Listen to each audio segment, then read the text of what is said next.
ती प्रक्रिया देखेर लाज पनि लजाउँछ तर हाम्रो सरकार लजाउँदैन।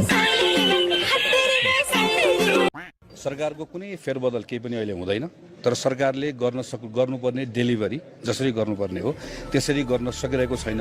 यो सरकारले काम गर्न सकेन भन्ने अनि फेरबदल पनि गर्न हुँदैन भन्ने यो कस्तो मजाक हो कि काम गर्नु पर्यो होइन भने छोड्नु पर्यो।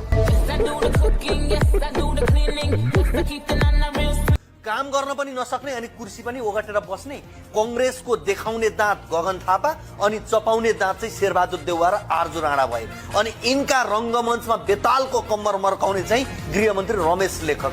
क्या रमाइलो छ गाठे।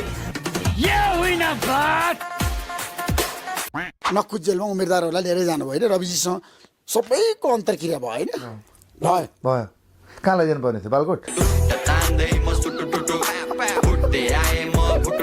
राजनीतिमा रुचि हुँदैन ऊ राजनीति व्यक्ति होइन। राजनीतिमा रुचि हुनु त सबैको पर्यो, तपाईँको पनि पर्यो, मेरो पनि पर्यो। बच्चैदेखि हाम्रो स्कुलमा राजनीति सिकाउनु कोही टाढा बस्नु सक्दैन, कोही पनि टाढा बस्नु सक्दैन। राजनीति बुझ्नु पर्छ तर काम गर्ने बेलामा चाहिँ राजनीति गर्नु भएन।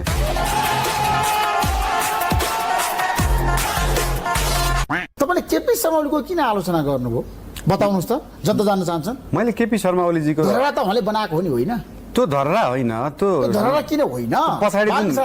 पछाडि जुन भत्कियो जुन चाहिँ इँटा सुर्खी माटोले बनेको संरचना थियो त्यो धरहरा हो। त्यो धरहरा किन विदेशीहरू हेर्न आउँथे भन्दाखेरि नेपालीहरू कस्तो अजङ्गको मान्छे रहेछन्, यिनीहरूले त इँटा माटो र सुर्खीले चाहिँ 13 तल्लाको भवन बनाए भनेर हेर्न आउने हो नि त। तपाईँको कङ्क्रिटको टावर त जसले पनि बनाउन सक्छ, हाम्रो भन्दा राम्रो टावर अमेरिकामा चोकचोकमा छैन नि त।